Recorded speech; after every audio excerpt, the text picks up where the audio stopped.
ಮಠಾಧೀಟಿಕೆ ಮಧ್ಯದೊಳಗೂಡಿಸಿ ಬಂದಿರುವಂಥ ಅಮೃತಮಯ ಕಲಶ ಕಾವ್ಯಗಳ ಮೇಲೆ ರಾಜಮಹೇಂದ್ರ ಪಾಂಡೆಯವರು ಬರೆದಿರುವ ಬಾಲಭೂಮಿ ಸ್ವಾಧ್ಯಾಯ ನಡೆದಿದ್ದೇವೆ. ಬಂಧ ಅಧಿಕಾರದ 13ನೇ ಮಂಗಲ ಕಲಶ.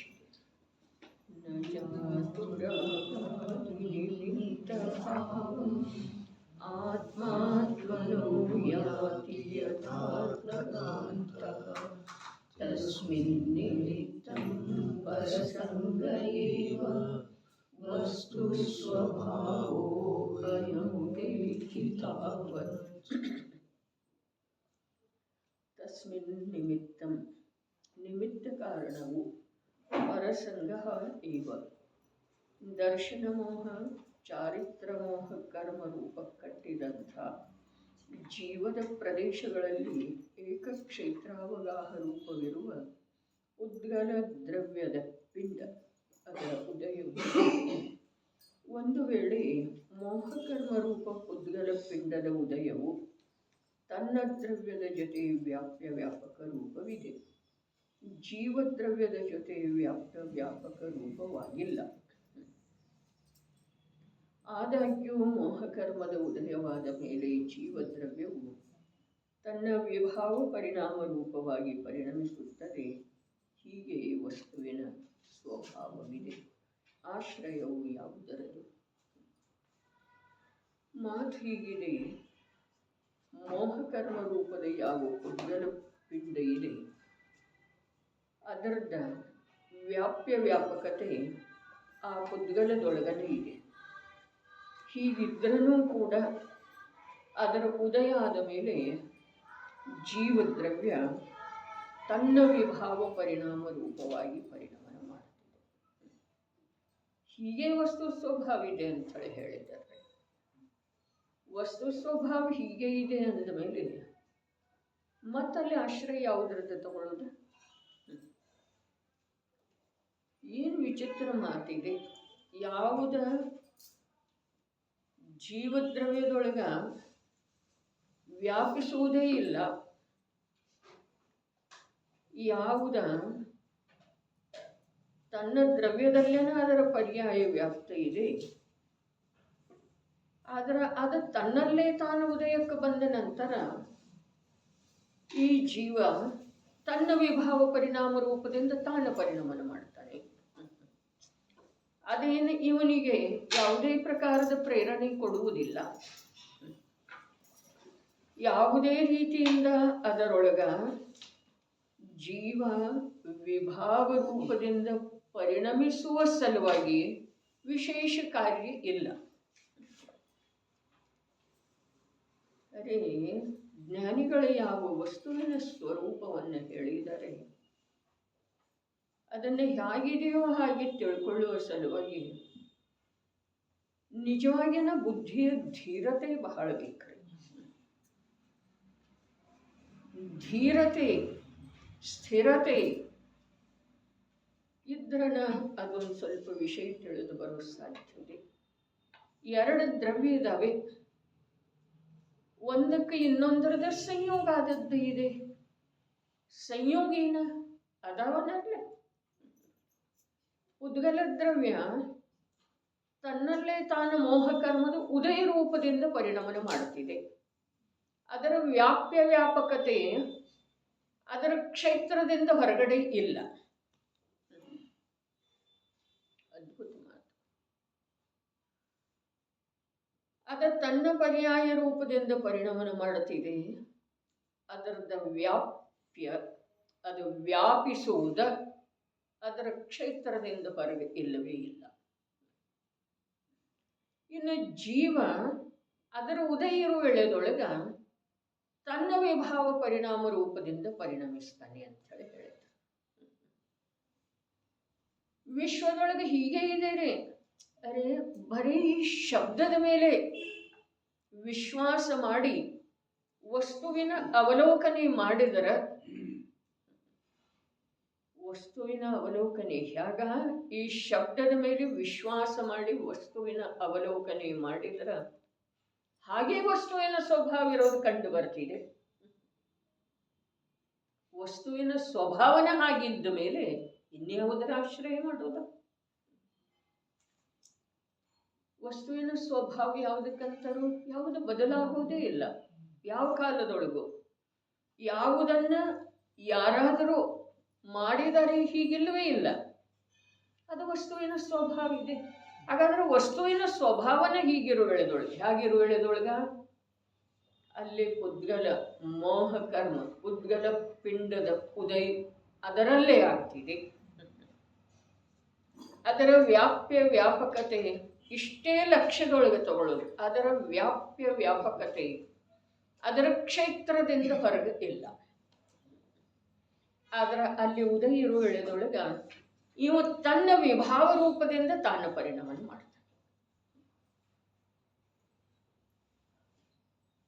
ಹಾಗಾದರೆ ಅದರ ಉದಯಂತೂ ಅಖಂಡ ಇರೋದಲ್ಲ. ಇವು ವಿಭಾವ ರೂಪದ ಪರಿಣಮನವನ್ನು ಕೂಡ ಯಾವಾಗಲೂ ಮಾಡಬೇಕಾಗೋದ. ಆದರೆ ಹಾಗೆ ಕಾಣಿಸ್ತಾ ಇಲ್ಲಲ್ಲ. ಮತ್ತು ಹಾಗೆ ವಸ್ತು ಸ್ವಭಾವ ಇದೆ ಅಂತ ಹೇಳಿ ಹೇಳ್ತಾ ಇದ್ದಾರೆ. ಇದಕ್ಕೇನು ಮಾಡೋದು? ವಸ್ತುವಿನ ಸ್ವಭಾವ ಹೀಗೆ ಇದೆ ಅಂದ್ರೆ ಹೇಗ? ಅದರ ವ್ಯಾಪ್ಯ ವ್ಯಾಪಕತೆಯ ಅದರಲ್ಲೇ ಇದ್ರೂ ಕೂಡ ಅದರ ಉದಯ ಇರುವ ವೇಳೆದೊಳಗ ಇವು ತನ್ನ ವಿಭಾವ ಪರಿಣಾಮ ರೂಪದಿಂದ ಪರಿಣಮಿಸ್ತಾನೆ. ವಸ್ತು ಸ್ವಭಾವ ಹೀಗೆ ಇದೆ. ಮತ್ತು ಅದರ ಉದಯ ಇರೋದನ್ನ ಅಂದ್ರೆ ಇಲ್ಲಿ ತಿಳ್ಕೊಳ್ಳೋದು ಮಾತು ಇದೆ. ಅದರ ವ್ಯಾಪ್ಯ ವ್ಯಾಪಕತೆ ಅದರಲ್ಲೇ ಇದೆ.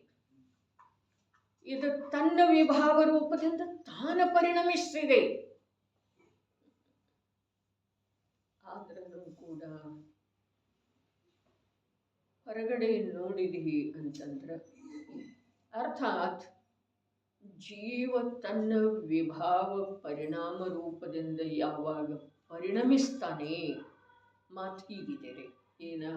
ಜೀವ ತನ್ನ ವಿಭಾವ ಪರಿಣಾಮ ರೂಪದಿಂದ ಯಾವಾಗ ಪರಿಣಮಿಸ್ತಾನೆ ಆವಾಗ ಅಲ್ಲಿ ಮೋಹ ಕರ್ಮದ್ದೇ ಉದಯ ಇರ್ತಿದೆ. ಇವು ವಿಭಾವ ರೂಪದಿಂದ ತಾನು ಪರಿಣಮಿಸ್ತಾನೆ. ಆ ಮೋಹ ಕರ್ಮದ ಉದಯದ ವ್ಯಾಪ್ಯ ವ್ಯಾಪಕತೆ ಆ ಪುದ್ಗಲದೊಳಗೆ ಇದೆ. ಹೊರಗಡೆ ಎರಡು ಸ್ಥೂಲ ವಸ್ತುಗಳದ್ದು ಕೂಡ ನಮ್ಮ ಸರ್ವಜ್ಞ ಭಗವಂತರ ಸ್ವಯಂ ಅತೀಂದ್ರಿಯ ಜ್ಞಾನದಿಂದ ವಸ್ತುವಿನ ಸ್ವರೂಪವನ್ನು ಪ್ರತ್ಯಕ್ಷ ನೋಡಿದರು. ಮತ್ತು ಇಂದ್ರಿಯ ಜ್ಞಾನಿಗೆ ತಿಳಿದು ಬರುವ ಹಾಗೆ ವಸ್ತುವಿನ ಸ್ವರೂಪವನ್ನು ಹೇಳಿದರೆ. ಯಾಕೆ ಅಂತಂದ್ರೆ ಇವನಿಗೆ ಅತೀಂದ್ರಿಯ ಜ್ಞಾನ ರೂಪ ಪರಿಣಮನ ಆಗುವ ಸಲುವಾಗಿ ಯಾವುದು ಒಂದು ನಿಮಿತ್ತ ಇದೆಯಲ್ಲ, ಆ ನಿಮಿತ್ತದ ಅವಲಂಬನೆ ಮಾಡಬೇಕಾದ್ರೆ ಇವು ಇಂದ್ರಿಯ ಜ್ಞಾನಿನ ಅದನ್ರಿ. ಇಂದ್ರಿಯಾನಿಂದ್ರಿಯ ನಿಮಿತ್ತಂ ಅಂಥೇಳಿ ಹೇಳಿದ್ರಲ್ಲ, ಅನಿಂದ್ರಿಯ ಮನಸ್ಸ ಮತ್ತು ಇಂದ್ರಿಯ ಅರೆ ವೀತರಾಗ ಭಗವಂತರನ್ನು ನೋಡಿದ ನಂತರ ಜಿನವಾಣಿಯೊಳಗ ವಸ್ತುವಿನ ಸ್ವರೂಪದ ಯಾವ ಪ್ರತಿಪಾದನೆ ಇದೆ ಅದನ್ನು ಓದಿದ ನಂತರ, ಮುನಿರಾಜರ ಜೀವನವನ್ನು ನೋಡಿದ ನಂತರ, ಉಪಸರ್ಗಾದಿಗಳ ಸ್ವರೂಪವನ್ನು ಕೇಳಿದ ನಂತರ ಅಥವಾ ನೋಡಿದ ನಂತರ ಸ್ಪಷ್ಟ ಆಗುತ್ತಿದೆ. ಏನ? ಜೀವ ತನ್ನ ವಿಭಾವ ರೂಪದಿಂದ ತಾನು ಪರಿಣಮಿಸ್ತಾನೆ. ಮೋಹ ಕರ್ಮದ ಉದಯ ಅದರಲ್ಲೇ ವ್ಯಾಪ್ಯ ವ್ಯಾಪಕ ರೂಪದಿಂದ ಪರಿಣಮಿಸ್ತಿದೆ. ಇದು ಯಾರಿಗೆ ತಿಳಿತಿದೆ? ನಮ್ಮಂಥವ್ರಿಗೆ ತಿಳಿತಿದೆ. ಅದಕ್ಕೆ ಆಗಮದೊಳಗೆ ಅನೇಕ ಪ್ರಕಾರದ್ದು ಹೇಳಿದರು. ಅನೇಕ ಪ್ರಕಾರದೊಳಗ ಉದ್ಗಲದ ಮೂಲಕನೂ ಹೇಳಿದರು. ಏನು ಹೇಳಿದರು? ಈ ಎರಡು ದ್ರವ್ಯಗಳು ತನ್ನಲ್ಲೇ ತಾನು ಪರಿಣಮನ ಮಾಡ್ತವೆ. ಅನ್ಯ ಅನ್ಯ ಅಭಾವ ಇದೆ. ಅದು ಅನ್ಯ ಇದೆ, ಇದು ಅನ್ಯ ಇದೆ. ಅಲ್ಲಿ ಚಕ್ರದ ಮತ್ತು ಮೃತ್ತಿಕೆಯ ಪಿಂಡದ್ದ ಅನ್ಯೋನ್ಯ ಅಭಾವ ಇದೆ ಏನಿಲ್ರಿ?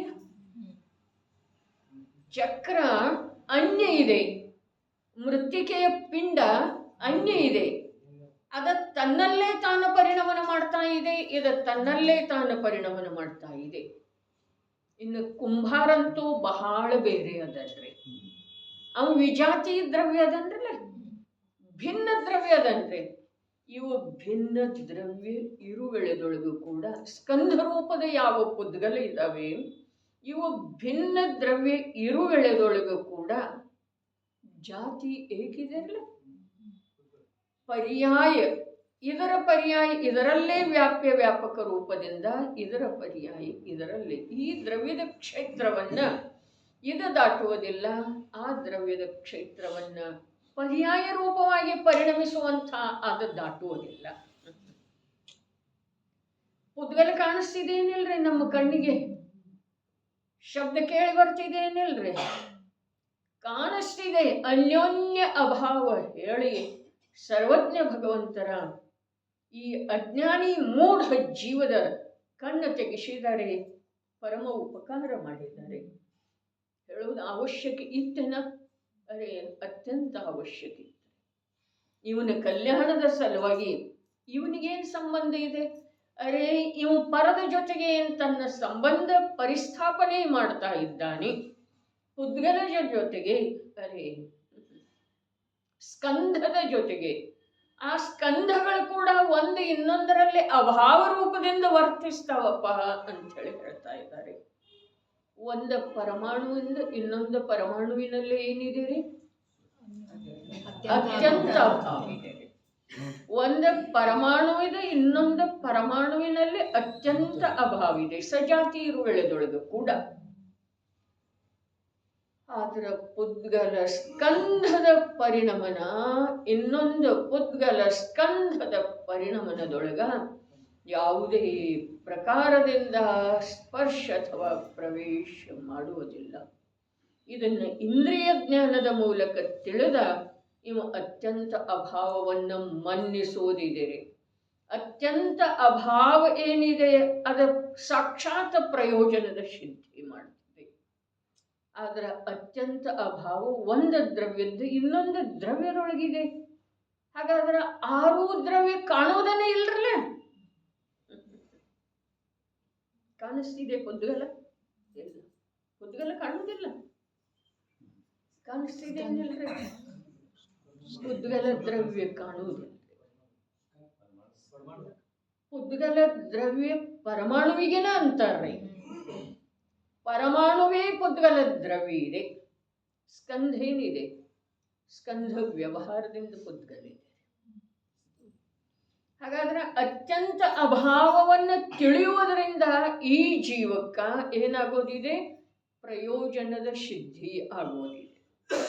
ಆದ್ರೆ ಆ ಅತ್ಯಂತ ಅಭಾವವನ್ನು ತಿಳಿಯುವ ಸಲುವಾಗಿ ಅನ್ಯೋನ್ಯ ಅಭಾವವನ್ನು ತಿಳಿಸಿಕೊಟ್ಟು ಪರಮ ಉಪಕಾರ ಮಾಡಿದ್ದಾರೆ.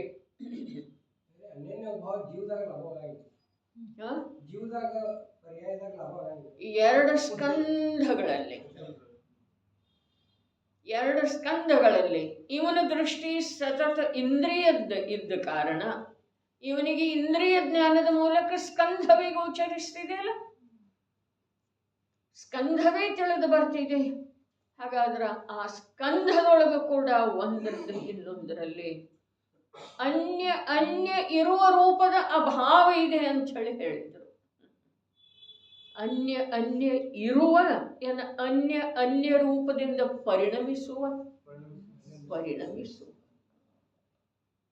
ಒಂದಿಷ್ಟು ದೀರ್ಘವಾಗಿ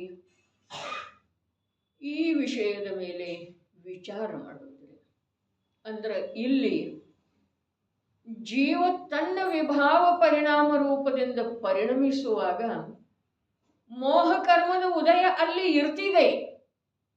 ಆದರೆ ಅದರ ವ್ಯಾಪ್ಯ ವ್ಯಾಪಕತೆ ಪುದ್ಗಲದೊಳಗನೆ ಇದೆ. ಮತ್ತೆ ಇವ ಪರಿಣಮನ ತನ್ನ ವಿಭಾವ ರೂಪದಿಂದ ಪರಿಣಮನ ಮಾಡ್ತಾನೆ. ಬಹಳ ಅದ್ಭುತ ಮಾತಿದೆ ರೀ. ವಿಭಾವ ರೂಪದಿಂದ ಪರಿಣಮನ ಮಾಡ್ತಾನೆ. ವಿಭಾವ ಅಂತಂದ್ರ ಅರ್ಥ ಎರಡಿದಾವೆ. ಒಂದು ವಿಶೇಷ ಭಾವ, ಒಂದು ವಿಪರೀತ ಭಾವ. ವಿಶೇಷ ಭಾವ ಅಂದ್ರೆ ಕ್ಷಣಿಕ, ವಿಪರೀತ ಭಾವ ಅಂದ್ರೆ ಸ್ವಭಾವದಿಂದ ಬೇರೆ. ಹಾಗಾದ್ರೆ ವಿಭಾವ ರೂಪದಿಂದ ಪರಿಣಮನ ಜೀವ ಮಾಡ್ತಾನೆ. ಎಲ್ಲಿ ಮಾಡ್ತಾನೆ? ಪರಿಣಮನದೊಳಗ ಪರಿಣಮನದೊಳಗ ಪರಿಣಮನ ಇದು ಜೀವದ ನಿತ್ಯ ಸ್ವಭಾವ ಇದೆ ರೀ. ಪರಿಣಮನ ಜೀವದ ನಿತ್ಯ ಸ್ವಭಾವ ಇದೆ. ಪರಿಣಮನದಿಂದ ರಹಿತ ಜೀವ ಯಾವಾಗೂ ಇರುವುದಿಲ್ಲ. ಅತ್ಯಂತ ನಿಕೃಷ್ಟ ದಶೆಯಿರಲಿ, ಪರಮ ಕೃತಕೃತ್ಯ ದಶೆಯಿರಲಿ, ಪರಿಣಮನದಿಂದ ರಹಿತ ಜೀವ ಯಾವಾಗೂ ಇರುವುದಿಲ್ಲ. ಹಾಗಾದ್ರೆ ಪರಿಣಮನ ಏನಿದೆ? ನಿತ್ಯ ಸ್ವಭಾವ ಇದೆ. ಹಾಗಾದರೆ ಇಲ್ಲಿ ಎರಡೂ ಮಾತನ್ನು ತಿಳಿಸಿಕೊಟ್ಟ. ವಸ್ತುವಿನ ಸ್ವಭಾವನ ಹೀಗಿದೆ, ಯಾವುದರದ ಆಶ್ರಯ ಅಂಥೇಳಿ ಕೇಳಿದ್ರಲ್ಲ. ವಸ್ತುವಿನ ಸ್ವಭಾವನ ಹೀಗಿದೆ ಅಂದ ನಂತರ ಅಲ್ಲಿ ನಾವು ಇದನ್ನೂ ತಿಳಿಬಹುದು. ಏನ?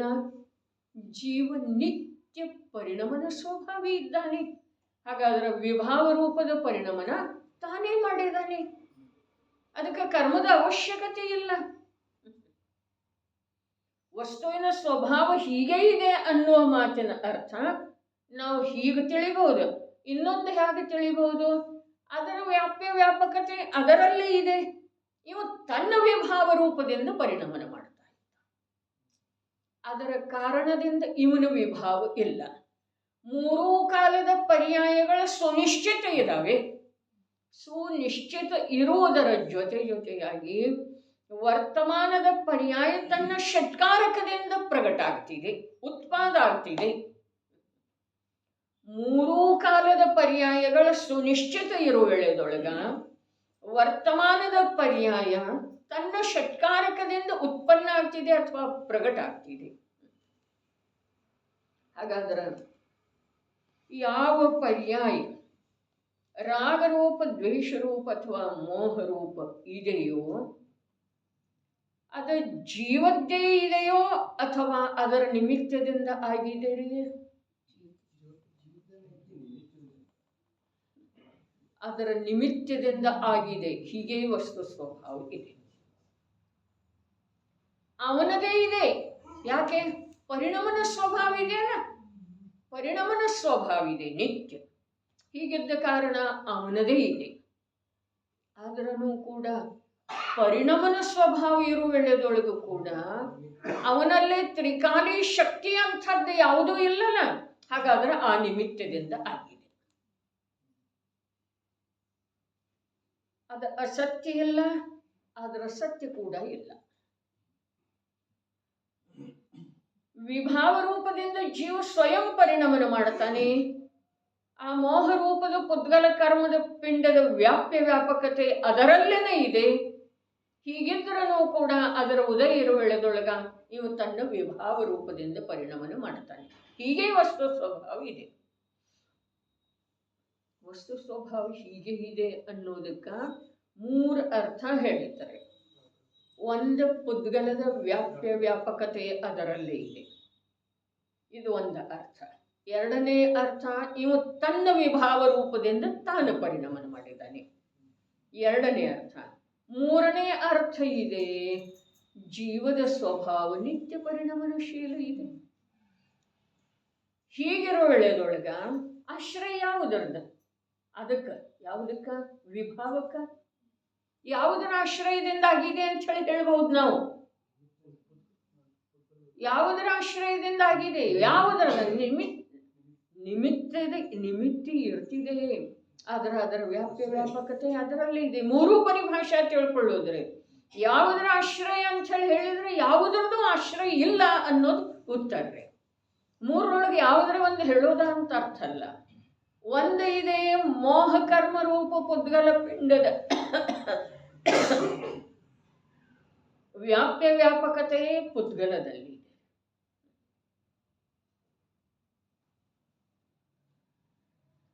ಎರಡನೇದ್ದು ಇದೆ, ಜೀವ ಸ್ವಯಂ ತನ್ನ ವಿಭಾವ, ತನ್ನ ಶಬ್ದ ಏನು ಹೇಳಿತು? ಆ ಸಮಯದ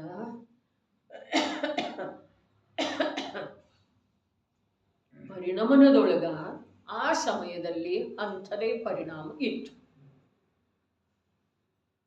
ತನ್ನ ಮೂರು ಕಾಲದ ಪರ್ಯಾಯ ನಿಶ್ಚಿತದವಲ್ಲ. ಹಾಗಾದ್ರೆ ವಿಭಾವ ನಿಶ್ಚಿತ ಇತ್ತು ಅಥವಾ ಇಲ್ರಿ?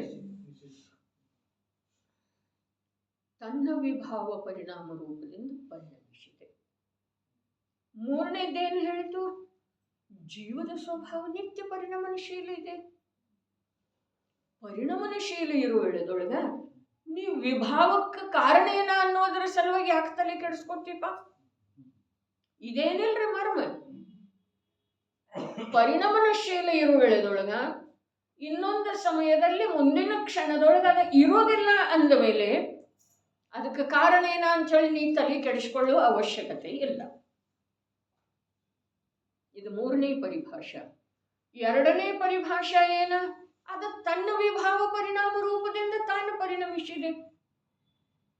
ಅದರ್ಥ ಇದೆ. ಅದ ನೋಡ್ರಿ, ಮಾತು ಹೀಗಿದೆ. ನಿಯಮಸಾರದೊಳಗ ಔದೈಕ ಭಾವವನ್ನು ಕೂಡ, ಕ್ರೋಧಾದಿ ಭಾವವನ್ನು ಕೂಡ ಪಾರಿಣಾಮಿಕ ಭಾವ ಅಂದಿದಾರ್ರಿ. ಕಾರಣ ಏನ?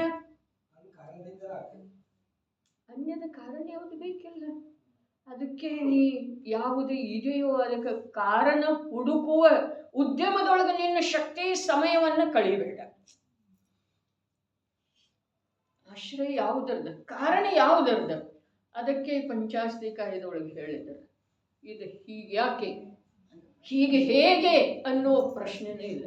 ಇಷ್ಟೋಪದೇಶದೊಳಗೆ ಏನು ಹೇಳಿ, ಯಾರದು, ಎಂಥದು, ಎಲ್ಲಿಯದು, ಏನೆಂಬ ವಿಕಲ್ಪದಿಂದರಾಗಿತ್ತು.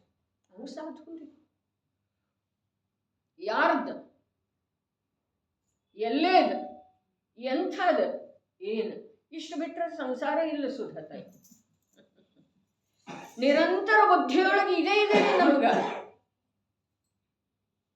ಇಂಥ ಧರ್ಮಾತ್ಮನಿಗೆ ಕೂಡ ಇಂಥ ಭಾವ ಬರಬೇಕಾದ್ರೆ ಕಾರಣ ಏನು? ಎಂಥ ಕರ್ಮದೂತ ಇರ್ಬೋದು, ಭವಿತವ್ಯ ಎಂಥದ್ದಿರ್ಬೋದು, ಎಂಥ ಕರ್ಮ ಕಟ್ಟಿರ್ಬೋದು. ಹೇಳಿದ್ರಿ, ನಿಮಿತ್ತದಿಂದ ಹೇಳಿದ್ರ. ಏನು ಹೇಳಿದ್ರು? ಅವನಿಗೆ ನರಕಾಯುವಿನ ಬಂದು ಹಾಗಿತ್ತಂತ ಹೇಳಿ ಆತ್ಮಘಾತದ ಭಾವ ಬಂತು. ಅವನಿಗೆ ಸರ್ವಾರ್ಥ ಸಿದ್ಧಿಗೆ ಹೋಗೋದಿತ್ತು ಅಂತ ಹೇಳಿ ಇತರ ಮುನಿಗಳ ಕುರಿತು ದಯೆಯ ಭಾವ, ಕರುಣೆಯ ಭಾವ. ಇದು ನಿಮಿತ್ತ ಹೇಳಿದರೆ. ಅದರ ನಿಮಿತ್ತ ಏನು ಮಾಡಿದ್ದೀರಿ? ತನ್ನಲ್ಲೇ ವ್ಯಾಪಕ ರೂಪದಿಂದ ಪರಿಣಮಿಸಿದೆ. ಇತ್ತೆಂದ್ರೆ ಆ ವೇಳೆದೊಳಗೆ ನಿಜವಾಗಿ ಇರ್ತೇನ? ಈಗ ಹೇಳ್ರಿ, ಇವ ಎರಡೇನು ಆಗಮದ ಪರಿಭಾಷೆ ಹೇಳಿತಲ್ಲ, ಅವರಿಗೆ ಸರ್ವಾರ್ಥ ಸಿದ್ಧಿಗೆ ಹೋಗೋದಿತ್ತು ಅಂತ ಹೇಳಿ ಆ ಮುನಿಗಳ ಕುರಿತಾಗಿ ಅವ್ರಿಗೇನಾಯ್ತು? ಕರುಣೆಯ ಭಾವ, ರಾಗದ ಭಾವ. ಧರ್ಮಾತ್ಮನ ಕುರಿತು ರಾಗದ ಭಾವ. ಅದು ಒಂದು ಸಮಯದ ಭಾವ. ಅಲ್ಲಿ ಪುದ್ಗಲ ಕರ್ಮ ಬಂದಿದೆ ಅಂತ ಹೇಳಿ ಯಾರು ನೋಡಿದಾರ್ರಿ? ಈ ಮುಂದೆ ಹೋಗವ್ರದಾರ ಅವ್ರ. ಈಗ ಒಂದು ಅಂತರ್ಮುಹೂರ್ತ ಕಾಲ ಕಳೆದ ನಂತರ ಆಯು ಪೂರ್ಣ ಆಗಿ ಅವರು ಸರ್ವಾರ್ಥ ಸಿದ್ಧಿಗೆ ಹೋಗವ್ರದಾರ. ಅದು ಈಗೇನ್ರಿ ಕೆಲಸ ಮಾಡಿದ್ದೇನ್ರಿ? ಅವ ಮುಂದೆ ಹೋಗವಾಗ ನರಕಕ್ಕ ಆತ್ಮಘಾತ ಮಾಡ್ಕೊಳ್ಳೋ ಭಾವ ಇವನದಿದೆ. ಅದು ಬದ್ಧವಾಗಿರುವಂಥ ನರಕಾಯು ಇವನಿಗೇನು ಮಾಡಿದ್ರೆ? ಯಾವ ಕರ್ಮ ಆಗಿದೆ ಅಂತಂದ್ರೆ ಸತ್ತಾದೊಳಗಿರುವ ಕರ್ಮ ಏನೂ ಮಾಡುವುದಿಲ್ಲ. ಉದಯಕ್ಕೆ ಬಂದ ಮೇಲೇನ ಅದರದ ಕಾರ್ಯ. ಹಾಗಾದ್ರೆ ಅದರ ಕಾರ್ಯ ಎಲ್ಲಿದೆ? ವ್ಯಾಪಕತೆ ಅದರಲ್ಲೇನೆ ಇದೆಯಲ್ಲ. ಎಷ್ಟು ಪ್ರಕಾರದಿಂದ ಅದಕ್ಕೆ ಹೇಳಿತು, ಆಗಮದ ವಚನಗಳ ಮೇಲೆ ವಿಶ್ವಾಸ ಮಾಡಿ ಒಂದಿಷ್ಟು ನಾವು ಇಂದ್ರಿಯ ಜ್ಞಾನದ ಮೂಲಕ ಕೂಡ ನೋಡಿದರ ವಸ್ತು ಇದೇ ಪ್ರಕಾರ ಭಿನ್ನ ಭಿನ್ನ ಇದಾವೆ, ಪರದಿಂದ ನಿರಪೇಕ್ಷ ರೂಪದಿಂದ ಪರಿಣಮನ ಮಾಡುತ್ತವೆ ಅನ್ನೋದು ಸ್ಪಷ್ಟ ತಿಳಿತಿದೆ. ಆದ್ರೆ ನಾವು ಬೇಕಾದ್ರೆ ಅಂಧಶ್ರದ್ಧೆ ಮಾಡ್ತೇವೆ, ಬೇಕಾದ್ರೆ ಅದರ ಬಗ್ಗೆ ತಲೆನ ಕೆಡಿಸ್ಕೊಳ್ಳೋದಿಲ್ಲ. ಸ್ವತಂತ್ರ ಹೇಗಿದೆ ಅಂಥೇಳಿ ಅದನ್ನು ಪತ್ತೆ ಹಚ್ಚುವ ಸಲುವಾಗಿ ವಿಚಾರದ ಭೂಮಿಕೆಯೊಳಗೆ ಇಳಿಯುವುದೇ ಇಲ್ಲ. ಹೀಗಾಗಿ ನಮ್ಮ ಜೀವನದೊಳಗ ಅಧ್ಯಯನ ಇದ್ರೂ ಕೂಡ, ಸ್ವಾಧ್ಯಾಯ ಅಧಿಕ ಇದ್ರೂ ಕೂಡ ಶಾಂತಿ ಅಂಶ ಮಾತ್ರ ಕೂಡ ಸಿಗ್ತಾ ಇಲ್ಲ. ಶಾಂತಿಯ ಸಲುವಾಗಿ ಸತ್ಯದ ಸ್ವೀಕಾರ ಬೇಕ್ರಿ. ಶಾಂತಿಯ ಸಲುವಾಗಿ ಸತ್ಯದ ನಿರ್ಣಯ ಮಾಡುವ ಧೈರ್ಯ ಬೇಕ್ರಿ. ಸತ್ಯದ ನಿರ್ಣಯ ಮಾಡುವ ಸಲುವಾಗಿ ಭವದ ಭೀತಿ ಬೇಕ್ರಿ. ಭವದ ಭೀತಿ ಯಾವುದರಿಂದ ಬರ್ತಿದೆ ಅಂದ್ರೆ ಪ್ರತ್ಯಕ್ಷ ವಿಭಿನ್ನ ವಿಭಿನ್ನ ಬೇರೆ ಬೇರೆ ಜೀವರುಗಳ ಜೀವನದೊಳಗ ಬೇರೆ ಬೇರೆ ಕಷ್ಟಗಳು ಬರ್ತಾ ಇದಾವಲ್ಲ. ಹಾಗಾದ್ರೆ ಸಂಸಾರ ಭಯಾನಕ ಇದೆ. ಇದು ನಿರ್ಣಯ ಆಗಬೇಕು. ಇದರ ನಿರ್ಣಯ ಆದ ನಂತರ ಸತ್ಯವನ್ನು ತಿಳ್ಕೊಳ್ಳುವ ಸಲುವಾಗಿ ಈ ಜೀವ ಉದ್ಯಮಶೀಲ ಆಗೋ ಸಾಧ್ಯ ಇದೆ. ಸತ್ಯವನ್ನು ತಿಳ್ಕೊಳ್ಳುವುದರಲ್ಲಿ ಯಾವನ ಜ್ಞಾನ ಉದ್ಯಮಶೀಲ ಆಗ್ತಿದೆಯೋ ಆ ಜೀವದ ಕಷಾಯದ ತೀವ್ರತೆ ಮಂದಾಗ್ತಿದೆ. ಯಾವ ಜೀವನ ಕಷಾಯದ ತೀವ್ರತೆ ಮಂದಾಗ್ತಿದೆಯೋ ಅವನ ಜ್ಞಾನ ಸ್ವಭಾವದ ಸಮೀಪ ಹೋಗಲಿಕ್ಕೆ ಅನುಕೂಲ ಆಗ್ತಿದೆ. ಇದು ಕ್ರಮ ಇದೆ. ನಾವು ಇದನ್ನು ಬಿಟ್ಟೋದ ಈ ಪೇಜದಲ್ಲಿ ಏನ್ರಿ ಇದೆ ನಾ ಹಿಂದೆ ಹೇಳಿದ್ರ ಇದನ್ನು ನಾವು ಈ ಪ್ರಕಾರ ಚಂಚಲ ಚಂಚಲ ಚಂಚಲ ಚಂಚಲ ಯಾವ ಪೇಜದೊಳಗೂ ಏನಿಲ್ಲ, ಯಾವ ಮಂದಿರದೊಳಗೂ ಏನಿಲ್ಲ, ಯಾವ ಶಿಖರದ ಮೇಲೇನೂ ಏನಿಲ್ಲ. ಅದಕ್ಕೆ ನಮಗೆ ಏನ ಶಾಂತಿಯಿಂದ ಧೈರ್ಯದಿಂದ ಅಖಂಡ ನಿರಂತರದ ಅಭ್ಯಾಸದಿಂದ ತತ್ವದ ಸ್ವತಂತ್ರತೆಯ ನಿರ್ಣಯ ಮಾಡುವುದಿದೆ. ನಿನ್ನೆ ಬಂತಲ್ಲ, ಧನ ಇದ ಅಜೀವ ತತ್ವ ಇದೆ, ಧನ ನಂದ ಅನ್ನೋದಿದ ಆಶ್ರವ ತತ್ವ ಇದೆ. ನೀ ನ್ಯಾಯಕ ಸ್ವರೂಪಿ ಜೀವ. ಯಾವಾಗ ತಿಳಿದೇವ್ರಿ? ನಾವ ಶಬ್ದ ಓದಿದೆವು ಮುಂದೆ ಹೋದೆವ್ರಿ, ಶಬ್ದ ಓದಿದೆವು ಮುಂದೆ ಹೋದಿದೆವು, ಪುಟ ತಿರುವಿದೆವು ಮುಚ್ಚಿಟ್ಟೆವು. ಇದರಿಂದ ಏನಾಗೋದ್ರಿ?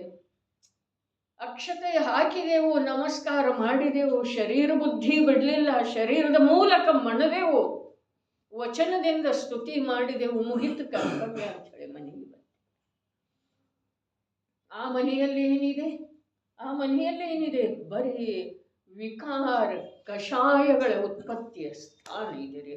ಯಾವುದನ್ನು ನೋಡಿದರನೂ ಕೂಡ ಕಷಾಯ ಆಗ್ತಿದೆಯೋ ಅಥವಾ ಇಲ್ಲ?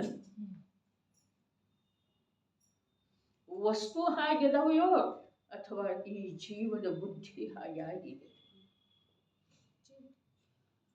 ನಿರ್ಣಯ ಮಾಡಲಿಕ್ಕೆ ಬೇಕ್ರಿ. ದಿವಸ ಬರ್ತಾವೆ ಹೋಗ್ತಾವೆ, ಉದಯಕ್ಕೆ ಪ್ರಾಪ್ತ ಆಗ್ತಿದೆ, ನಿತ್ಯದ ಕಾರ್ಯಗಳು ನಡೀತಾವೆ. ಇವತ್ತೇನ ಇವತ್ತೇನ ಇವತ್ತೇನ ರಾಶಿ ರಾಶಿ ಕಾರ್ಯ. ಶಾಂತಿಯಿಂದ ಧೈರ್ಯದಿಂದ ವಸ್ತುವಿನ ಸ್ವತಂತ್ರತೆಯನ್ನು ತಿಳಿಯುವುದಿದೆ. ಪರಿಭಾಷಾ ಆಯ್ತಲ್ಲ, ಧನ ಅಜೀವ ಇದೆ, ಧನ ನಂದ ಅನ್ನೋದು ಅಸ್ರವ ಇದೆ, ನೀನು ಸ್ವಯಂ ಜೀವ. ಇಷ್ಟ ಬಿಡಿಸಿ ಹೇಳಿದ ನಂತರ ಈ ಜೀವ ಅಲ್ಲೇ ನಿಲ್ಲಬೇಕೆಂದು ಬೇಡಬೇಕು.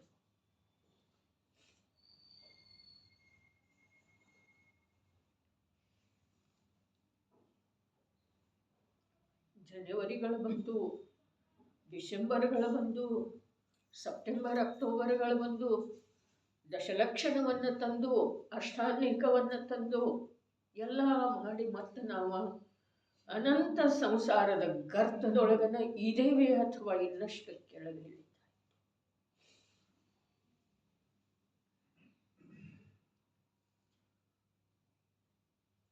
ವಸ್ತುವಿನ ಸ್ವಭಾವವೇ ಹೀಗಿದೆ.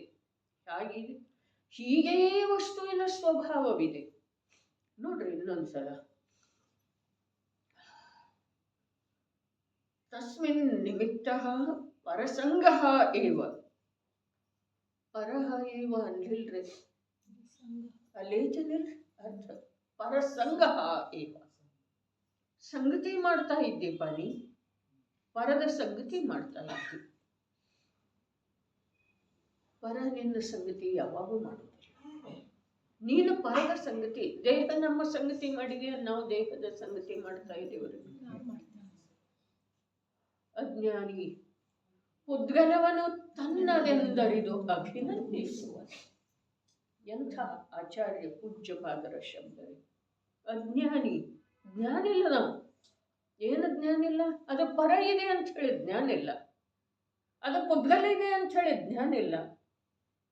ದೇಹವನ್ನು ತನ್ನದೆಂದರಿದು, ತನ್ನಂತ ಹೇಳಿ ಅರಿದು ಅರಿದು ಅರಿದು ಅರಿದು ಅನುಭವಿಸಿ ಅಭಿನಂದಿಸುವನು. ಏನು ಶಬ್ದ ಇದೆ? ಅಭಿನಂದಿಸುವ. ಉದ್ಗಲವು ಚತುರ್ಗತಿಗಳಲ್ಲಿ ಸಂಗತಿಯನ್ನೆಂದು ತೋರಿ. ಸಂಗಃ ಪರಸಂಗಃ ಏವ ತಸ್ಮಿನ್ ನಿಮಿತ್ತಃ ಪರಸಂಗಃ ತಸ್ಮಿನ್ ನಿಮಿತ್ತಂ ಪರಸಂಗಃ ಏವ. ದರ್ಶನ ಮೋಹ, ಚಾರಿತ್ರ ಮೋಹ, ಕರ್ಮರೂಪ ಕಟ್ಟಿದಂಥ ಜೀವದ ಪ್ರದೇಶಗಳಲ್ಲಿ ಏಕಕ್ಷೇತ್ರಾವಗಾಹ ರೂಪವಿರುವ ಉದ್ಗಲ ದ್ರವ್ಯದ ಪಿಂಡ, ಅದರ ಉದಯವೂ ಇದೆ. ಏನ ನಿಮಿತ್ತ? ಅದ ನಿಮಿತ್ತ ಇದೆ, ಪರ ಇದೆ, ಅದರ ಸಂಗತಿ ನೀನು ಮಾಡ್ತಾ ಇದ್ದೀಯಪ್ಪ. ಸ್ಪಷ್ಟ ಇದೆ ಅಲ್ಲ? ನಿಮಿತ್ತ ಇದೆ, ಅದು ಪರ ಇದೆ, ಅದರ ಸಂಗತಿ ನೀನು ಮಾಡ್ತಾ. ಬಸ್ ಅದರ ಸಂಗತಿ ಬಿಟ್ಟಿ ಅಂತಂದ್ರೆ ನಿನಗೆ ಬಂಧ ಇಲ್ಲ, ದುಃಖ ಇಲ್ಲ, ನಿಗೋದ ಗಮನ ಇಲ್ಲ, ಅನಂತ ಸಂಸಾರ. ಬರೀ ಸಂಗತಿ ಬಿಡೋದಿದೆ. ಅದಕ್ಕೆ ಹೇಳಿದ್ದೇನೆ ಹಿಂದಿನ ವಾರದೊಳಗಿರಬಹುದು,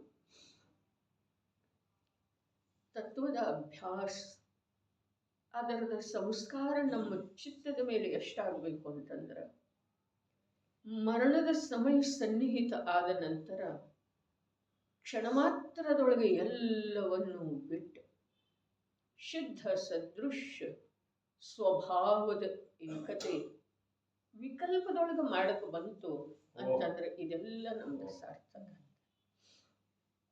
ವಿಕಲ್ಪದೊಳಗೆ ಯಾಕೆ ಅಂತಂದ್ರೆ ಬೇರೆ ಏನು ಆಶ್ರಯ ಇಲ್ಲ. ಅವಾಗ ಏನಿದೆ ಮತ್ತು ಉಳಿತೇನೆ ಅನ್ನೋದಿಲ್ಲ.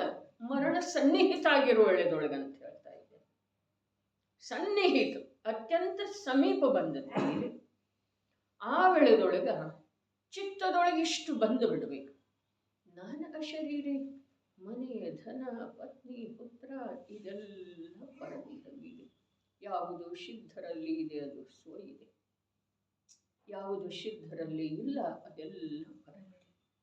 ಇಷ್ಟು ವಿಕಲ್ಪ ಬಂತು ಅಂತಂದ್ರ ಇವನಿಗೆ ನಿಯಮದಿಂದ ದುರ್ಗತಿ ಆಗುವುದಿಲ್ಲ. ದುರ್ಗತಿ ಆಗುವುದಿಲ್ಲ. ಹೇಳಿದ್ರಲ್ಲ ಕುಂದ ದೇವ, ಪರದವು ಆದವೋ ದುಗ್ಗೈ.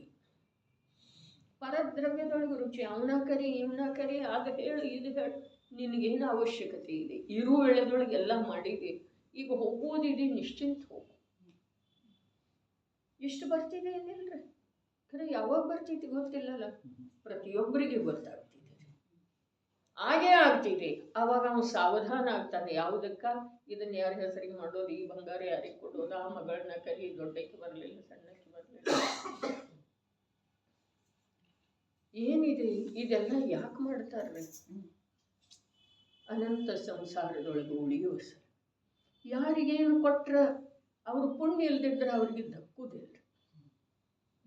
ಪುಣ್ಯ ಇದ್ದ ನಂತರ ನೀ ಕೊಡಬೇಕಾದ ಪ್ರಶ್ನೆ ಇಲ್ಲಪ್ಪ.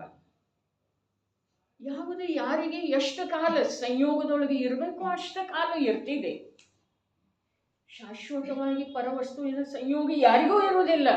ಮತ್ತೆ ಯಾಕೆ ವಿನಾಕಾರಣ ನೀನು ನಿನ್ನ ಪರಿಣಾಮವನ್ನು ಕೆಡಿಸ್ಕೊಂಡು ನೀನಾಗೆ ಭಿನ್ನ ಇರುವಂತಹ ದ್ರವ್ಯದ ಸಲುವಾಗಿ ದುರ್ಗತಿಗೆ ಹೋಗ್ತೀಯಪ್ಪ? ನೀನಾಗೆ ಪರಸಂಗಃ ಏವ ಅಂತ ಹೇಳಿದ್ರಲ್ಲ, ತಸ್ಮಿನ್ ನಿಮಿತ್ತಂ. ಅರೆ ತಸ್ಮಿನ್ ನಿಮಿತ್ತಂ, ನೀವು ವಿಭಾವ ರೂಪದಿಂದ ಪರಿಣಮಿಸುವಲ್ಲಿ ನಿಮಿತ್ತ ಯಾವುದಿದೆ? ಪರಸಂಗಃ ಏವ. ಏನಿದೆ ಶಬ್ದರೇ? ಯಾವ ಮನೆ ಯಾರ್ದಾಗಿದೆ, ಯಾವ ಧನ ಚಿನ್ನ ಯಾರ್ದಾಗಿದೆ? ಗೌರ್ಮೆಂಟ್ಗೆ ಹೋಗ್ಬಹುದಲ್ಲ. ಗೌರ್ಮೆಂಟ್ ಅಂದ್ರೆ ಏನು? ವಸ್ತು ಕಾ ಮಾಲೀಕ ವಸ್ತು. ತಿಳಿಯೋದ ಕಠಿಣ ಕಠಿಣ ಮಹಾ ಕಠಿಣ ಇದ್ರೂ ಕೂಡ ಮನಸ್ಸು ಮಾಡಿದ್ರೆ ಅತ್ಯಂತ ಸುಲಭ, ಅತ್ಯಂತ ಸುಲಭ. ಕೋಟ್ಯಾಧೀಶ್ವರ ಇದ್ರೂ ಕೂಡ ಸ್ವಯಂ ಸ್ವಾರ್ಜಿತ ಎಲ್ಲವನ್ನು ಅವನೇ ಗಳಿಸಿದ್ರೂ ಕೂಡ ಇಂಥದ್ದೊಂದು ನಿಕೃಷ್ಟ ಪಾಪದ ಉದಯ ಬರ್ತಿದೆ. ಅವನಿಗೆ ಒಂದು ತುತ್ತು ಅನ್ನ ಸಿಕ್ಕುವುದಿಲ್ಲ. ಶಿಖರ ಸಿಗಲಿ, ಅವನ ನರಕಕ್ಕೆ ಕೂಡ ಹೋಗಬಹುದರೆ. ಹೌದು ಅಥವಾ ಇಲ್ಲ? ಪರಿಣಾಮ ಯಾರು ಕಂಡಿದ್ದಾರೆ? ಕೇವಲಿಗಂಬೆ ಅವರೇನು ಮಾಡ್ತಾರ್ರಿ? ಕೇವಲಿಗಳೇನು ಮಾಡ್ತಾರೆ? ಏನು ಮಾಡ್ತಾರೆ? ಹೇಳ್ತಾರು, ನೀ ಹೀಗೆ ಮಾಡಿದೆ ಅಂತಂದ್ರೆ ಹಿಂಗೆ ನರಕಕ್ಕೆ ಹೋಗ್ತೀನಿ ನೋಡಿ. ಹೇಳು ವೇಳೆದೊಳಗೆ ಹೇಳಿದಾರ್ರಿ, ನೀವು ಕೇಳಲೇ ಇಲ್ಲ. ಅದಕ್ಕೇನು ಮಾಡೋದಿದೆ? ಪರಿಣಾಮವನ್ನ ತಿಳಿಯೋದ ಸ್ವಲ್ಪ ಕಷ್ಟದ ಮಾತಿದೆ. ತನ್ನ ಪರಿಣಾಮವನ್ನು ತಾನು ತಿಳಿಯೋದು. ಆದ್ರೆ ಮನಸ್ಸು ಮಾಡಿದ್ರೆ ತನ್ನ ಪರಿಣಾಮ ತಿಳಿದು ಬರ್ತಾವೆ, ಹಾಗೆ ಪರದ್ರವ್ಯದ ಮಾತು ತಿಳಿದು ಬರೋದನ್ನೇ ಇಲ್ಲಲ್ಲ. ಅದಕ್ಕೆ ತನ್ನ ಪರಿಣಾಮವನ್ನು 4 ಅಭಾವದೊಳಗೆ ಅದಕ್ಕೆ ಹೇಳಿದರು. ಅತ್ಯಂತ ಅಭಾವ ಏನಿದೆ ಅದು ಪ್ರಯೋಜನಭೂತ ಇದೆ. ಪ್ರಾಗ್ಭಾವ ಪ್ರಧ್ವಂಸಾಭಾವಗಳನ್ನು ಇವು ಶಾಂತ ಚಿತ್ತದಿಂದ. ಸಾಮಾಯಿಕ ಅಂದ್ರೆ ಏನು ಮಾಡೋದಿದೆ? ಅವು ಮಾಡ್ತಾನಲ್ಲ 48 ಗಂಟೆ ಏನು ಮಾಡ್ತಾನೋ? ರಾತ್ರಿಯ ಸಮಯವನ್ನು ಚಿಂತನದೊಳಗೆ ಕಳೀತಾನೆ. ಏನು ಚಿಂತನೆ ಮಾಡ್ತಾನೆ? ಇದೇ ಪ್ರಕಾರ ಚಿಂತನೆ ಮಾಡ್ತಾನೆ. ಏನ ಪರದ್ರವ್ಯ ಎಲ್ಲಿದೆ? ಪರದ್ರವ್ಯದ ಕಾರ್ಯ ಏನಿದೆ? ಆ ಕಾರ್ಯಕ್ಕೆ ಕಾರಣ ಯಾರಿದ್ದಾರೆ? ನನ್ನ ಭಾವಗಳಿಗೆ ಕಾರಣ ಯಾವ ಪರದ್ರವ್ಯ ಇದೆ? ವಿಚಾರ ಚಿಂತನೆ ಮಾಡುವುದಿದೆ. ನನ್ನ ಪೂರ್ವ ಪರ್ಯಾಯ ವರ್ತಮಾನದೊಳಗಿದೆಯೇನ? ನನ್ನ ಭವಿಷ್ಯದ ಪರ್ಯಾಯ ವರ್ತಮಾನದೊಳಗಿದೆಯೇನ? ಅರೆ ಭವಿಷ್ಯದ ಪರ್ಯಾಯ ತೀರ್ಥಂಕರ ತ್ರಿಲೋಕ ಪೂಜ್ಯ ಪರ್ಯಾಯ ಆದಿದೇವನಲ್ಲಿ ಇರ್ತಿತ್ತು ಅಂತಂದ್ರೆ 9 ತಿಂಗಳು ಅವರು ವಿಹಾರ ಮಾಡ್ತಾ ಇರಲಿಲ್ಲ, ಒಂದು ತುತ್ತು ಅನ್ನದ ಸಲುವಾಗಿ. ಈಗ ಅಬ್ಜಾದೀಶನ ಮಾತು ಹೇಳಿತು, ಕಲಿಯುಗದೊಳಗನ್ರಿ ಅಥವಾ ಕೃತ ಯುಗದೊಳಗ ಎಲ್ಲ ಅವರೇ ಕಲಿಸ್ಕೊಟ್ರಿ, ಆದ್ರೆ ಅವರಿಗೆ ಒಂದು ತುತ್ತು ಅನ್ನ ಸಿಗಲಿಲ್ಲಲ್ಲ. ಮತ್ತು ಪೂಜೆ ನಾವು ಮಾಡ್ತೇವೆ. ಈಗ ಆದಿದೇವಂದ ಇಂದ್ರ ಮಾಡಿದ್ದ, ಉತ್ಸವ ಮಾಡಿದ್ದ, ಮತ್ತು ಅವಾಗ 9 ತಿಂಗಳ ತನಕ ಅವಾಗ ಏನು ಮಾಡಿದ್ರಿ ಅಮ್ಮ? ಏನು ಮಾಡಿದ? ಅದಕ್ಕೆ ಹೇಳಿದ್ರು, ಸಮಯಕ್ಕಿಂತ ಮೊದಲ ಭಾಗ್ಯಕ್ಕಿಂತ ಅಧಿಕ ಯಾವ ಜೀವಕ್ಕೆ ಎಂದೂ ಏನೂ ಸಿಗುವುದಿಲ್ಲ. ಇದು ಪ್ರಧ್ವಂಸ ಭಾವದ ಮಾತಿದ್ದೇವೆ. ತ್ರಿಲೋಕ ಪೂಜ್ಯ ಪ್ರಭು ಆಗಮಿದ್ದು 3 ಲೋಕದೊಳಗೆ ಜೈ ಜೈಕಾರ. ಆದ್ರೆ ಮುನಿ ಅವಸ್ಥೆಯೊಳಗ ಒಂದು ತುತ್ತು ಆಹಾರ ಸಿಗಲಿಲ್ಲ. ಅವರು ದುಃಖಿಯಾದರೂ ಮಾಡಿದ್ರು ಈ ಪ್ರಶ್ನೆ ಇಲ್ಲ, ಅವರು ದ್ದುಃಖಿ ಅಂತೂ ಆಗಲೇ ಇಲ್ಲ. ಆದ್ರೆ ಆಹಾರದ ಸಲುವಾಗಿನ ವಿಹಾರ ಮಾಡಿದ್ರಲ್ಲ 9 ತಿಂಗಳು. ಯಾವುದರದ ದ್ಯೋತಕ್ಕಿದೆ? ಬೇಕಾದಂಥ ಪುಣ್ಯ ಸತ್ತಾದೊಳಗಿದ್ರೂ ಅದು ಉದಯಕ್ಕೆ ಬಾರದ ವಿನಃ ಫಲ ಕೊಡುವುದಿಲ್ಲ. ಮತ್ತು ಪರಿಣಾಮ ಕೂಡ ಯಾವ ಸಮಯದ ಯಾವ ಪ್ರಕಾರದ ಆಗುವುದಿದೆಯೋ ಅದನ್ನು ಯಾರೂ ತಪ್ಪಿಸೋದು ಸಾಧ್ಯ ಇಲ್ಲ. ನಿಜವಾಗಿನ ಈ ಪರ್ಯಾಯಗಳ ಸ್ವತಂತ್ರತೆ ಪ್ರಾಗ್ಭಾವ ಆಗಿ ಹೋದದ್ರ ಬಗ್ಗೆ ಎಷ್ಟು ವಿಚಾರ ಮಾಡ್ತೇವೆ. ಪ್ರಾಗ್ಭಾವ ಬರ್ತಿದೆ ಅನ್ನೋದು ಮತ್ತೆ ಬುದ್ಧಿಯ ಭೂಮಿಕೆ ಒಳಗೆ ಬರ್ತಿದೆ, ಪರ್ಯಾಯ ಬರ್ತಿದೆ ಅಂದ್ರೆ ಮತ್ತ ಇಲ್ಲ. ಮತ್ತು ಭವಿಷ್ಯದ ಸಲುವಾಗಿ ಎಷ್ಟೆಲ್ಲ ಯೋಜನಾ ಮಾಡುತ್ತೇವ್ರಿ, ಮಾಡ್ಲಿಕ್ಕೆ ಬರ್ತಿದೆ ಅಂದ್ರೆ ವರ್ತಮಾನ ಕಳೆದು ಹೋಗ್ತಿದೆ ಅಷ್ಟೇ. ಮತ್ತು ಆ ಯೋಜನಾ ಮಾಡುವ ಯಾವ ಉದ್ಯಮ ಇತ್ತಲ್ಲ, ಆ ಮಲಿನ ಭಾವದಿಂದ ರಾಶಿ ರಾಶಿ ಕರ್ಮ. ಏನ್ ಮಾಡೋದಿದೆ? ಕ್ರಮಬದ್ಧ ಪರ್ಯಾಯ ಒಂದು ಎಂಥ ಅದ್ಭುತ ಸಿದ್ಧಾಂತ ಇದೆ ಜೈನ ದರ್ಶನದೊಳಗ. ಅರೆ ಕ್ರಮಬದ್ಧ, ಯಾವ ಸಮಯದೊಳಗೆ ಯಾವುದು ಅಲ್ಲಿ ಬದ್ಧ ಇದೆಯೋ ನಿಶ್ಚಿತ ಇದೆಯೋ ಅದುವೇ ಬರ್ತಿದೆ. ಹಾಗಾದ್ರೆ ಆ ನಕುಲ ಸಹದೇವರ ಆ ಸಮಯದ ಪರ್ಯಾಯ ಅತೀಂದ್ರಿಯ ಆನಂದದ ಅನುಭವ ಮಾಡುವ ಯೋಗ್ಯತೆ ಇರಲಿಲ್ಲ. ಆ ಹಿರಿಯ ಮುನಿಗಳ ಕುರಿತು ರಾಗರೂಪದಿಂದ ಪರಿಣಮಿಸುವ ಯೋಗ್ಯತೆ ಇತ್ತ ಪರ್ಯಾಯಗಳು. ಆ ವೇಳೆದೊಳಗ ಅವರಿಗೆ ಭವಿಷ್ಯದೊಳಗೆ ಕಟ್ಟಿದ ಕರ್ಮನೂ ಏನು ಮಾಡಿರಲಿಲ್ಲ, ಪೂರ್ವ ಕರ್ಮದ ಉದಯನೂ ಏನು ಮಾಡಿರಲಿಲ್ಲ. ಅದರ ವ್ಯಾಪಕತೆ ಅದರೊಳಗಿತ್ತು, ಇದರ ವ್ಯಾಪಕತೆ ಇದರೊಳಗಿತ್ತು. ಇವರು ತಮ್ಮ ವಿಭಾವ ರೂಪದಿಂದ ತಾವು ಪರಿಣಮಿಸಿದರು. ತಮ್ಮ ವಿಭಾವ ರೂಪದಿಂದ ಆ ಸಮಯದೊಳಗ ಆ ಜೀವದ ಪರಿಣಮನ ಆ ವಿಭಾವ ರೂಪದ್ದನ ಇರ್ತಾರೆ. ಅದೇ ಪ್ರಕಾರ ಶ್ರೇಣಿಕ ದೊರೆ ಕ್ಷಾಯಿಕ ಸಮ್ಯಕ್ ದೃಷ್ಟಿ ಇರಿಗೆ. ಕ್ಷಾಯಿಕ ಸಮ್ಯಕ್ ದೃಷ್ಟಿ ರಾಮನ ಹುಚ್ಚಾಟಕ್ಕಿಂತ ಇದು ಭಯಾನಕ ಇದೆ ಅಲ್ಲ. ಹೌದು ಅಥವಾ ಇಲ್ಲ? ಕ್ಷಾಯಿಕ ಸಮ್ಯಕ್ ದೃಷ್ಟಿ. ಮತ್ತೇನ ತೀರ್ಥಂಕರ ನಾಮಕರ್ಮದ ಬಂಧ ಸತತ ಇದ್ದೀರಿ. ಅವನಿಗೆ ಕುಣಿಕನ ಭಯದಿಂದ ಮರಣ ಪ್ರಾಪ್ತ ಮಾಡಿಕೊಳ್ಳುವಂತಹ ಭಾವ ಬಂತ್ರಿ. ಸತ್ತು ಹೋಗ್ಬೇಕು, ಅವ ಸಾಯಿಸೋಕ್ಕಿಂತ ನಾನೇ ಸತ್ತು. ಆ ಭಾವಿನ ಕ್ಷಾಯಿಕ ಸಮ್ಯಕ್ತಕ್ಕೆ ಹೆದರ್ತಿದ್ದೀರಿ. ಅದು ಆ ಸಮಯದೊಳಗೆ ಆ ಜೀವ ದ್ರವ್ಯದ ಪರ್ಯಾಯ ಇತ್ತರೆ. ಹಾಗಾದರೆ ಇದು ಕ್ರಮನಿಯಮಿತ ಪರ್ಯಾಯವನ್ನು, ಕ್ರಮಬದ್ಧ ಪರ್ಯಾಯವನ್ನು ಸಾರುವುದಿಲ್ಲ. ಜೀವದ ಅಕರ್ತಾ ಸ್ವಭಾವವನ್ನು ಸಾರುವುದಿಲ್ಲ. ಪ್ರತಿಯೊಂದು ದ್ರವ್ಯದ ಪರನಿರಪೇಕ್ಷ ಪರಿಣಮನವನ್ನು ಎತ್ತಿ ಹೇಳುವುದಿಲ್ಲ. ಆದರೆ ನೋಡವ್ರು ಯಾರು? ತಿಳಿಯವರು ಯಾರು? ಯಾರದ ಭವಿತವ್ಯ ಉಜ್ವಲ ಇದೆಯೋ ಅವರು ತಿಳಿತಾರೆ. ಉಳಿದ ನಾವೇನು ಮಾಡ್ತೇವೆ? ಓದುತ್ತೇವೆ, ಕೇಳ್ತೇವೆ, ಮುಚ್ಚಿಟ್ಟ ಮತ್ತೆ ನಮ್ಮದೇನು ಸಂಸಾರ ಮಾರ್ಗ ಇದೆ. ಅಲ್ಲಿ ಓದು ವೇಳೆದೊಳಗೂ ಸಂಸಾರ ಮಾರ್ಗದ ಮೇಲೆ ನಡೆಯುವು, ಕೇಳು ವೇಳೆದೊಳಗನು ಸಂಸಾರ ಮಾರ್ಗದ ಮೇಲೆ ಆರೂಢದೇವು ಸಂಸಾರ ಮಾರ್ಗ. ಧರ್ಮ ಬಹಳ ವಿಲಕ್ಷಣ ವಸ್ತು ಇದೆ, ಅಪೂರ್ವ ವಸ್ತು ಇದೆ ಬ್ರಹ್ಮಾನಂದ ಭಾಯಿ, ಅಪೂರ್ವ. ಈ ಮೊದಲೆಂದೂ ಸಿಕ್ಕಿಲ್ಲ. ಹಾಗಾದ್ರೆ ಈ ಮೊದಲೆಂದೂ ಸಿಕ್ಕಿಲ್ಲ ಅಂಥ ವಸ್ತುವನ್ನ ಗ್ರಹಣ ಮಾಡಬೇಕಾದ್ರೆ ಜ್ಞಾನದ ನಿರ್ಮಲತೆ ಎಷ್ಟು ಬೇಕ್ರಿ?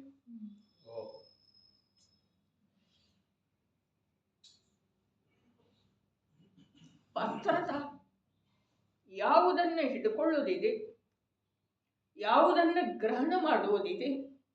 ದೃಷ್ಟಾಂತೇನ ಸ್ಥೂಲ ರೂಪದಿಂದ ಹೇಳಿದರೆ ಹಾಲಿನಂಥ ಪವಿತ್ರ ವಸ್ತು ತಗೊಳ್ಳೋದಿತ್ತು ಅಂತಂದ್ರೆ ಪಾತ್ರೆ ನಿರ್ಮಲ ಬರಿದಾಗಿರಬೇಕು. ಅದೇ ಪ್ರಕಾರ ಮೋಕ್ಷದ ಇಚ್ಛೆಯಿಂದ ಕೂಡ ಬರಿದಾದ ಪರಿಣಾಮ ಬೇಕು. ಜ್ಞಾನ ಅತ್ಯಂತ ನಿರ್ಮಲ ಬೇಕು.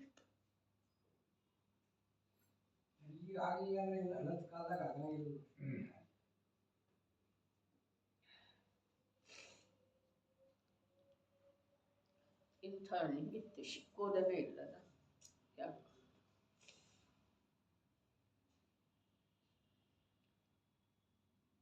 ವಸ್ತುವಿನ ಸ್ವಭಾವವು ಹೀಗೇ ವಸ್ತುವಿನ ಸ್ವಭಾವ ಇದೆ ಅಂತ ಹೇಳಿದ್ರಲ್ಲ. ಹಾಗಾದರೆ ಈಗಿಲ್ಲಿ ತಿಳಿಬಹುದು, ನಮ್ದು ಮೋಹನೀಯ ರೂಪದ ಪುದ್ಗಲ ಪಿಂಡದ ಉಪಶಮ ಇದೆ. ಈ ಸಮಯದೊಳಗೆ ಉಪಶಮ ಇದೆ, ತನ್ನಲ್ಲೇ ಇರಲಿ ಅದ. ಅದರ ಉಪಶಮ ಒಂದು ವೇಳೆ ಅಂಥೇಳಿ ಶಬ್ದ ಇದೆ. ಒಂದು ವೇಳೆ ಏನು ಯಾವುದರ ಸಲುವಾಗಿದೆ? ಅದರ ವ್ಯಾಪ್ಯ ವ್ಯಾಪಕತೆ ಅದರಲ್ಲೇ ಇದೆ. ಹಾಗಾದರೆ ಉಪಶಮ ಅದರಲ್ಲೇ ಇದೆ. ಆದರೆ ಇಂಥ ಉಪಶಮಮಯವಾದಂಥ ಅವಸ್ಥೆ ಕರ್ಮದೊಳಗೆ ಇರೋದ ನಮಗೆ ಮಹಾನ ದುರ್ಲಭ ಇದೆ. ನಮಗೆ ಈಗ ಇದೆ ಅದ ಮೋಹನೀಯದ ಉದಯ ಇಲ್ಲ, ಉಪಶಮಾದದ್ದು ಇದೆ. ಯಾವುದರ ಸಲುವಾಗಿ? ಜ್ಞಾತ ಸ್ವಭಾವವನ್ನು ತಿಳಿಯಬೇಕಾದ್ರೆ ಎಷ್ಟು ಉಪಶಮ ಆಗಬೇಕು ಅಷ್ಟು ಆಗುತ್ತೆ, ಎಷ್ಟು ಕ್ಷಯ ಆಗಬೇಕು ಅಷ್ಟು ಆಗುತ್ತಿದೆ. ಮತ್ತು ಈಗ ನಮ್ಮ ಅಜ್ಞಾನದಿಂದ ಮರ್ಕಟ ಚೇಷ್ಟೆಯನ್ನೇ ಮಾಡಿದರೆ ಏನಾಗ್ತಿದೆ? ಅದು ಕ್ಷಯ ಉಪಶಮ ಇದ್ದದ್ದು ಉದಯಕ್ಕೆ ಬರ್ತಿದೆ ಅಷ್ಟೇ. ಇದೆ ಸ್ವಾಭಾವಿಕ ಇದೆ ನೋಡ್ರಿ. ವಸ್ತುವಿನ ಸ್ವಭಾವವು ಹೀಗೇ ಇದೆ. ನಡೆಯಿರಿ. ತಸ್ಮಿನ್ ನಿಮಿತ್ತಂ ಪರಸಂಗಃ ಇವ ದರ್ಶನ ಮೋಹ, ಚಾರಿತ್ರ ಮೋಹ, ಕರ್ಮರೂಪ ಕಟ್ಟಿದಂಥ, ಬರೀ ಕಟ್ಟಿದೆ ಹೀಗಿಲ್ಲ, ಜೀವದ ಪ್ರದೇಶಗಳಲ್ಲಿ ಏಕ ಕ್ಷೇತ್ರಾವಗಾಹ ರೂಪವಿರುವ ಪುದ್ಗಲ ದ್ರವ್ಯದ ಪಿಂಡ ಅದರ ಉದಯವೂ ಇದೆ. ಒಂದು ವೇಳೆ ಮೋಹ ಕರ್ಮರೂಪ ಪುದ್ಗಲ ಪಿಂಡದ ಉದಯವು ತನ್ನ ದ್ರವ್ಯದ ಜೊತೆ ವ್ಯಾಪ್ಯ ವ್ಯಾಪಕ ರೂಪವಿದೆ. ಯದ್ಯಪಿ ಇರಬಹುದ್ರಿ, ಏನಿದೆ ಅಲ್ಲಿ? ಯದ್ಯಪಿ. ಒಂದು ವೇಳೆ ಮೋಹ ಕರ್ಮರೂಪ ಪುದ್ಗಲ ಪಿಂಡದ ಉದಯವು ತನ್ನ ದ್ರವ್ಯದ ಜೊತೆ ವ್ಯಾಪ್ಯ ವ್ಯಾಪಕ ರೂಪವಿದೆ. ಅಷ್ಟೇ ಬಿಡಲಿಲ್ಲ, ಜೀವ ದ್ರವ್ಯದ ಜೊತೆ ವ್ಯಾಪ್ಯ ವ್ಯಾಪಕ ರೂಪವಾಗಿಲ್ಲ. ಅಲ್ಲೇ ವ್ಯಾಪ್ಯ ವ್ಯಾಪ್ಯ. ದೇಹದ ರೋಗ, ದೇಹದ ಕೊಳೆಯುವಿಕೆ, ದೇಹದೊಳಗೆ ಕೀವು ಸೋರುವಿಕೆ, ದೇಹದಿಂದ ದುರ್ಗಂಧ ಹರಡುವಿಕೆ, ಅದು ಎಲ್ಲಿದೆ? ಆತ್ಮನೊಳಗೆ ವ್ಯಾಪ್ಯ ವ್ಯಾಪಕ ಇದೆ. ಕೇಳಲಿಕ್ಕೆ ಜಗುಪ್ಸ ಅನ್ನಿಸ್ತಿದೆ, ಆದರೆ ಅನಂತ ಬಾರಿ ಅಂಥ ಅವಸ್ಥಾ ಆಗಿದೆ. ಹುಳು ಬಿದ್ದಿದ್ದಾವೆ, ವಾಸನೆ ದುರ್ಗಂಧ. ಹೇಳಿದ್ರಲ್ಲ, ಕೊಳೆತ ನಾಯಿಯ ಶರೀರದೊಳಗಿಂದ ಕ್ರಿಮಿ ಇತ್ತು, ಅದೀಗ ನಿನ್ನ ಪುತ್ರ. ಸಂಸಾರದ ಸ್ವರೂಪ ತೋರಿಸಿದರು ಎದುರಿಗೆ. ಹೇಳಿತಲ್ಲ, ದೊಡ್ಡದಾದಂಥ ಒಂದು ಭಾರವಾದಂಥ ವಾಹನ ಹೋಗ್ತಾ ಇದೆ. ಕಬ್ಬಿನ ಹೋಗ್ತಾವಲ್ಲ, ಯಾನವ ಟ್ರ್ಯಾಕ್ಟರ್ ಅದ, ಸಣ್ಣ ಸಣ್ಣ ಕ್ರಿಮಿ ಇರುವೆ ಅಂಥವ ಎಷ್ಟು ಸತ್ತ ಹೋಗ್ತವ್ರೆ ಆ ಚಕ್ರದ ಕೆಳಗೆ ಶಿಲುಕಿ. ಗೊತ್ತಿರ್ತಿದೆ ಅವು ಪಾಪ ಏನಾದರೂ ಇಲ್ಲ. ಆದ್ರೆ ಸಾಯೋದು ನಿಶ್ಚಿತ ಇದೆಯೋ ಅಥವಾ ಇಲ್ಲ, ದುಃಖ ನಿಶ್ಚಿತ ಇದೆಯೋ ಅಥವಾ ಇಲ್ಲ. ಎಷ್ಟು ದುಃಖ ನಮಗೊಂದು ಸ್ವಲ್ಪ ಯಾರಾದರೂ ತಪ್ಪಿ ಹೋಗುವ ವೇಳೆದೊಳಗೆ ಕಾಲ ನಮ್ಮ ಕೈ ಮೇಲೆ ಕೂತಿತು ಅಂತಂದ್ರೆ ಎಷ್ಟು ನೋವು ಆಗ್ತಿದೆ. ಹಾಗಾದ್ರೆ ಅಂಥ ಭಾರವಾದಂಥ ವಾಹನ ಆ ಜೀವದ ಮೇಲೆ, ಆ ದೇಹದ ಮೇಲೆ ಹೋದ ನಂತರ ದೇಹ ವಿಯೋಗನ ಆಗಿ ಹೋಗ್ತಿದೆ. ಅಂಥ ಅವಸ್ಥೆ ಅನಂತ ಬಾರಿ ಆಗತ್ತೆ ನಮ್ದ. ನಭಚರಾಗಿ ಜಾಲದೊಳಗೆ ಸಿಕ್ಕೊಂಡಂತೆ ಇದೆ. ಸ್ಥಳಚರಾಗಿ ನುಷಿ ಅವೇನು ಹುಳು ಆಡ್ತಾವಲ್ಲ, ಕ್ರಿಮಿ ಧಾನ್ಯದೊಳಗೆ ಬಿಸಿಲಿಗೆ ಹಾಕ್ತೇವೆ, ಚಾನಿಸಿ ಎಸಿತೇವೆ. ಅವುಗಳಿಗೆಲ್ಲ ಏನಿದೆ, ಎಷ್ಟು ಪ್ರಕಾರದ ದುಃಖ, ಎಷ್ಟು ಅಸಹ್ಯ ವೇದನೆ. ಅಂಥದ್ದನ್ನು ಈ ಜೀವ ಅನಂತ ಬಾರಿ ಅನುಭವಿಸಿ, ಅನಂತ ಬಾರಿ.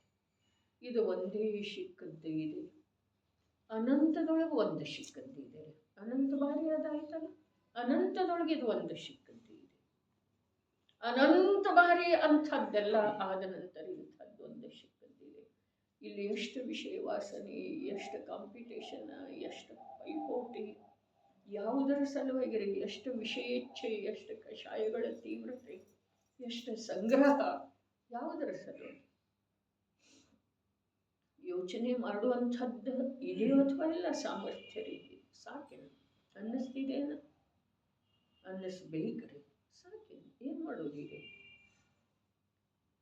ಜೀವನ ಅಲ್ಪ, ಆಶಯ ಪರಿಮಿತ, ಆಶಯ ಫಲ ಅನಂತ. ಅನಂತ ಇದೆ ರೀ ಅದ. ನನ್ನದು ಪರಸಂಗಃ ಏವ ಹೇಳಿದ್ರಲ್ಲ, ತಸ್ಮಿನ್ ನಿಮಿತ್ತ. ಆ ವಿಭಾವಕ್ಕೆ ನಿಮಿತ್ತ ಯಾವುದು? ಪರಸಂಗಃ ಏವ.